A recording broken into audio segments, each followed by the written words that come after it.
Mike's Daily Podcast. Welcome to FF episode 2254, Mike's Daily Podcast, the show where Mike's Daily Podcast. I do a podcast daily. Actually, I have. The past couple days, I've been doing a podcast. Wow, that's pretty awesome. Did you tell all your friends how I do this show every day? And you know there is also someone here that would like to say, yo. Oh, they're not going to talk. Okay. Maybe later. Mike's Daily Podcast. We may be hearing from Shelley Shuhart, Floyd the Floorman, and John Deere the Engineer Mike's in a little bit. Daily Because that's what we do here Podcast. on Mike's Daily Podcast. Yeah! And we talk about microbiomes. Yes, Mike has a biome, as you do. And we've been hearing a lot of this word biome. It's bizarre to say that word.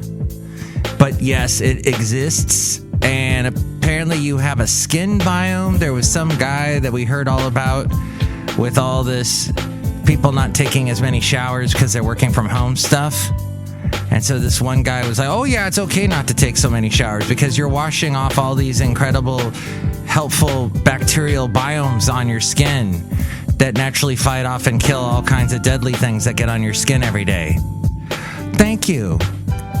And it was a young guy, really young. So I don't know how he found out all about this in his short young life, but apparently he just doesn't want to use soap. It's all, and that's how you launch a conspiracy. It's all the big soap companies. It's big soap. Not big tech, not big pharma, but big soap. Big suds is after you to stop you from your skin being healthy. So I'm sure this kid stinks. And he goes around on these radio talk shows, which that works perfectly because in today's climate...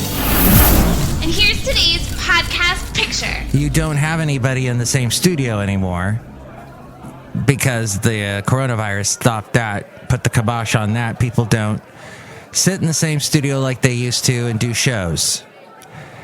In fact, a lot of it is all, I'll be here broadcasting from my place and you can broadcast from yours, and there's all this technology and really super sophisticated, inexpensive microphones you can get now. And we're here at Cafe Anyway, somewhere in Podcastro Valley today. And the podcast picture is of myself at Half Moon Bay at Poplar Beach, the wonderful beach this fine, wonderful dog used to go with me to all the time.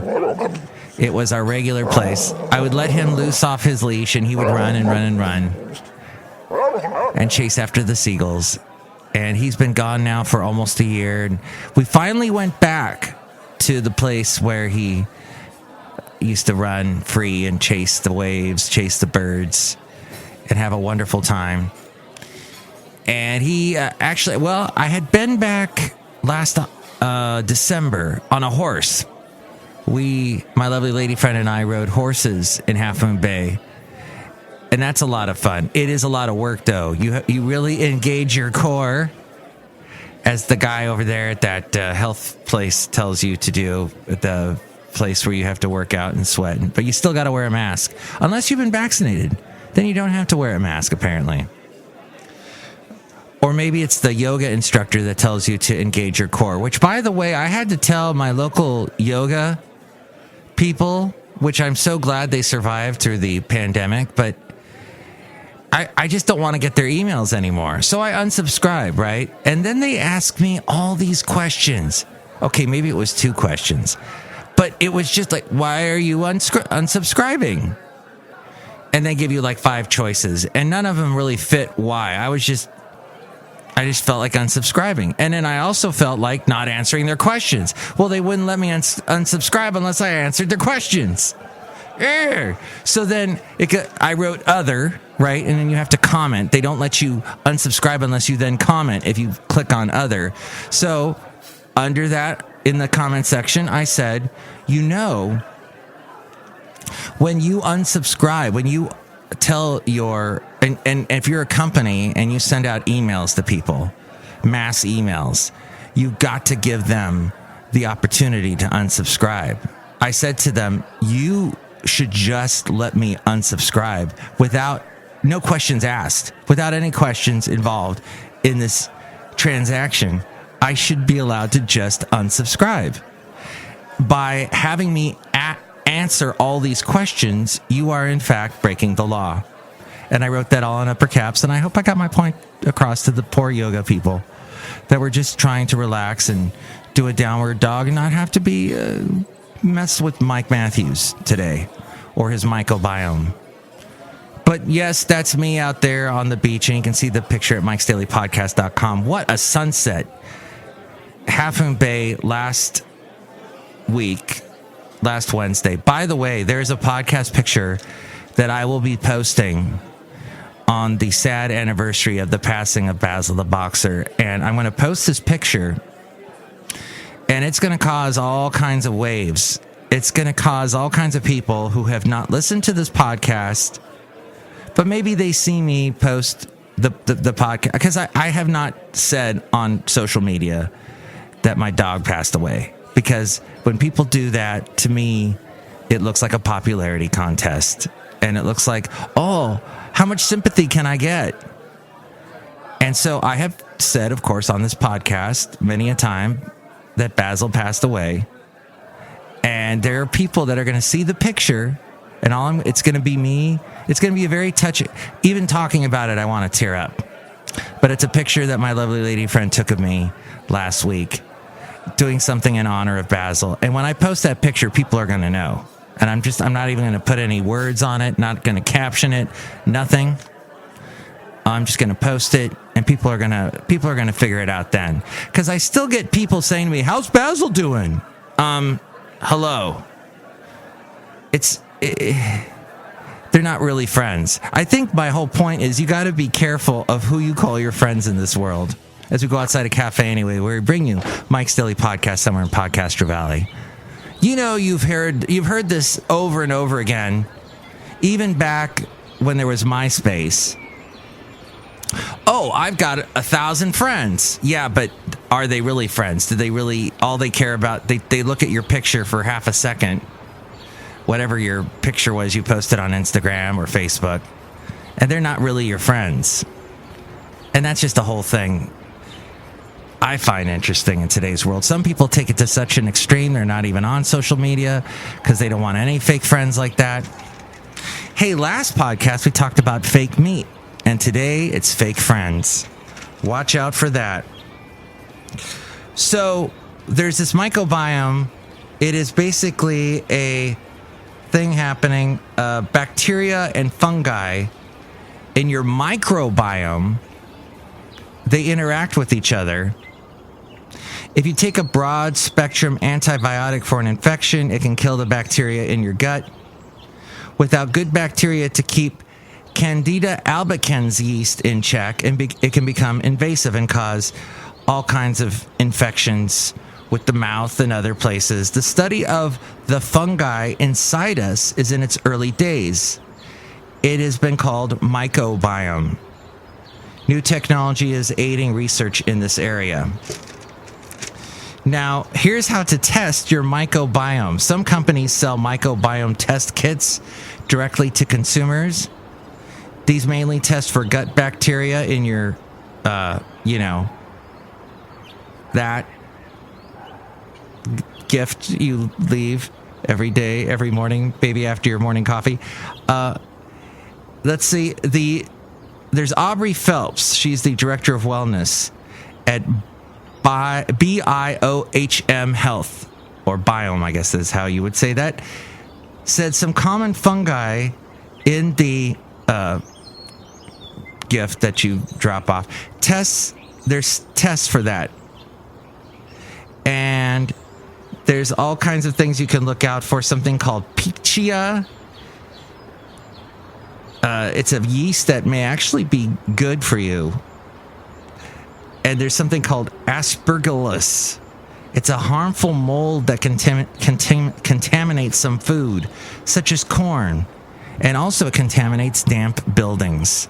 Like this. Actually, this building is nowhere near damp because we had a heck of a lot of heat last week. So all that's gone. And let's see. Oh, initially you get your microbiome such as candida from your mom. Really? Later you pick up fungi from your diet, the environment, and other people, such as kissing. However, most fungi are just passing through and aren't really colonizing your gut. For example, the DNA of mushrooms may be found in your morning gift, but that doesn't mean the fungi are living in your gut. Most edible mushrooms don't grow at human body temperatures. They generally prefer room temperature. Penicillium mold used to make blue cheese doesn't grow at human body temperatures either. Here are do's and don'ts to keep your microbiome healthy. Eat mostly whole plant-based foods. Don't eat highly processed and sugary foods. Do limit your alcohol intake. Don't drink alcohol routinely. Do exercise regularly. Don't over-exercise without time for recovery. Do manage stress, such as with meditation. And don't smoke. And don't take unnecessary antibiotics, because that can kill that. All right, finally done with that. I know I may have covered some of that in a previous podcast way back when. Hey, here's an interesting thing that I found from the Costco connection. And I'm going to give them a slug now after I've given them a plug. I went last week and, I used... They gave me a gift certificate. I forget why. Oh, probably because I'm a Costco executive. And I think I made back a tiny bit. Actually, I think I probably should drop that whole Costco executive thing, because the whole impetus for it was to have it, and then you buy a lot of stuff at Costco, and it basically pays for itself. You get money back for having it. But I think I just barely covered the cost, so I don't even know if it was worth it. So that was my slug. That, and I should have used my Costco card, because you get extra points when you use your Costco credit card. And I didn't use that, because these days there's another credit card company that's trying to get you to use them when you go to those big box, what do you call Costco? It's the wholesale type place. Big box. Is it big box wholesale type stores? Is that what they call them? I guess they call them Costco type stores. And I forgot to use, and I used the wrong credit card, so I got like nothing back as far as rewards. And you always blow a lot of money at Costco. And anywho, this from the Costco connection. Amy Shiratitai is a space historian, and I guess she shops at Costco. She's an author and an outspoken advocate for women's participation in the space program. Despite making up 50% of the U.S. college-educated workforce, and we have out here a workhorse. Say hi. What is an odd-sounding horse? Only a small percentage of women obtain careers in science and engineering. Amy also, her passion began while researching a second-grade project on Venus. Her fascination persisted through graduation and through graduate school, rather, and she now loves sharing her research with the public to inform and inspire. So, if you're a woman, consider becoming an astronaut, I guess. That's what I wanted to say there. All right, and finally, as time is ticking, I need to wrap up the podcast. This about how you sign your emails. The sign off should be how you conclude your email. Typically, people say all the best or thanks when ending an email, but there are a whole wealth of ways to sign off, and not all of them make sense for every type of email you send. For example, you might say thanks if you're asking for something, but you wouldn't necessarily say thanks if you're introducing yourself. This from theladders.com. That's supposed to help you get a job, and I've used them to try and get a job, never did. You should sign up your email with your full name the first time around. If you're in constant contact with this person or they already know who you are, you don't need to use your full name every single time, which I'm guilty of doing that because I have my full name included in the signature that I have that's popping up at your full name might be found below in your signature if you have one. Just to make sure, and you can go into settings and whatever email you use to make sure your signature does or does not show up. Just make sure to use the name that you want the other person to use when addressing you, and if you have a nickname, don't go back and forth. This can get confusing for people. Always include your title and the name of your company when you sign off your emails, just under or next to your name. This way the person on the receiving end of your email has some more context. Knowing a bit more about who you are can help them craft a response back to you.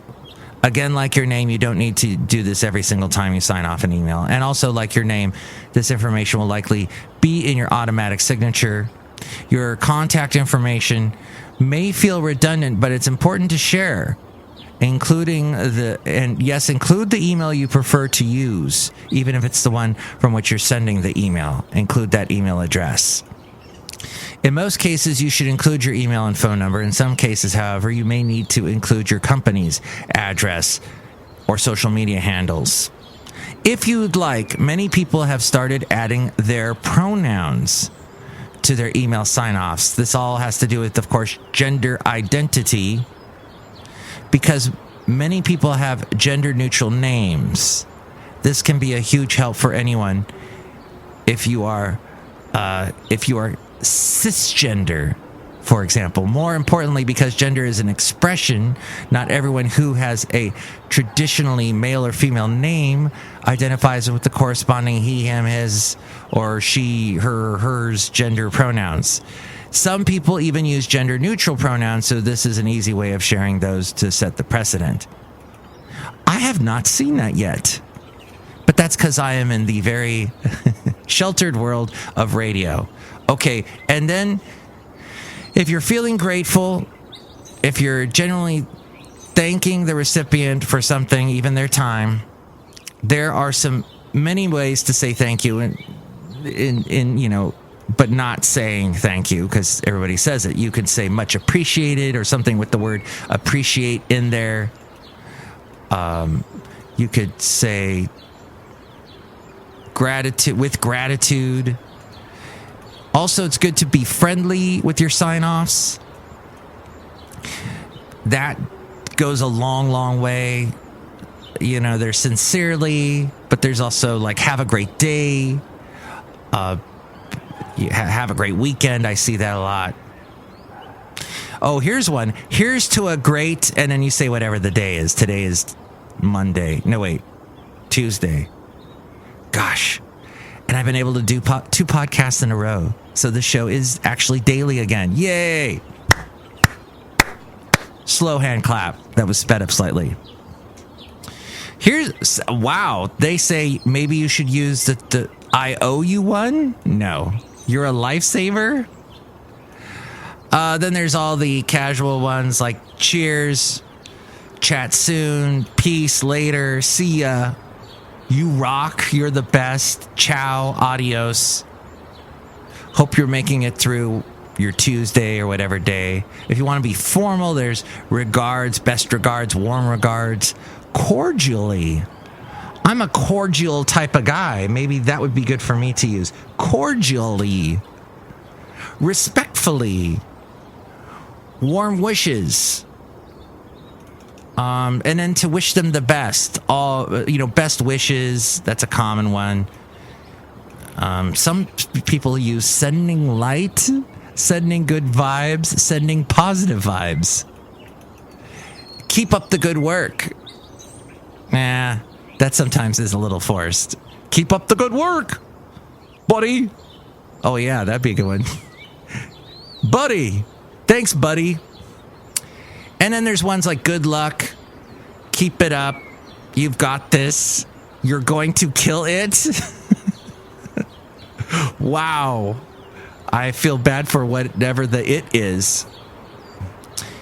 Things to avoid in your email sign-off. Quotes. While quotes can be a nice sentiment, they're unnecessary words, and emails are typically already wordy enough. Cut the quotes and leave your email be. You don't want the recipient of your email to be so overwhelmed by all the text that they don't even read what's most important in the body of your email. Plus, excessive links. I'm guilty of that because I now work for 5 radio stations. I include the links to all the stations, but that could confuse the reader. There should just be like a relevant link, like the link to your company site or your portfolio page. Big corporate logos. Logos are a great way to leave a lasting imprint on your reader, but big corporate logos can leave the wrong kind of impression. The logo should be small if you're going to include one at all. You don't want the logo to distort the text alignment in your email, for example. That's a problem. Massive headshots. That's a bad one. And very common in California because everybody wants to be in showbiz. While headshots may be necessary in some industries, you definitely don't need one in your typical email sign-off. Besides, most emailing platforms allow you a photo, so you don't need to add your picture to your emails as well. And that's also good to remember any other photos. Photos in general can relatively be a negative effect on an email. They could take a long time to load. That's a problem. People are like, what is going on? Or they might get blocked because now there's all these spam blockers and cyber security type blocks going on in emails. It may not properly appear on your recipient's end. So if you have to include photos in your email, you should include them as attachments. Hey, we're outside a cafe anyway, somewhere in Podcaster Valley. Let's say hi to some people. Hello, Mike Matthews. It's going too hard to get Jeff Supervisor. Well, this podcast was full of all kinds of information. Yes, all kinds of information. Don't put photos in your emails. But, I'm going to put my podcast picture on every podcast because that's what I've been doing since the beginning of this whole thing. So you can see the podcast picture at MikesDailyPodcast.com and chime in and tell me what you think about any of the topics we covered at 336MM Daily. 3 + 3 = 6. MM is Mike Matthews. Daily isn't what this podcast has been now for a couple of days. Look who else is here. Hello, Mike. This is Floyd the Floorman. And this is John Deere, the engineer. Next time you go to Half Moon Bay, please take us with you, will you? Please? No. Wow, that was rude. Yes. And I love it when people just say rude because that's all you have to say. It's a whole sentence and it's a complete thought. Thank you for listening. I hope I've been cordial enough with you. Next show, it'll be the wonderful Benita, the disgruntled fiddle player, and the broom master. Lots of B sounds in the next show. Bye-bye. Mike's Daily Podcast is written and produced and performed by Mike Matthews. His podcast is super easy to find. Download or listen to his show and read his blog at MikesDailyPodcast.com. Email Mike now at MikesDailyPodcast@gmail.com. See you tomorrow. Bye!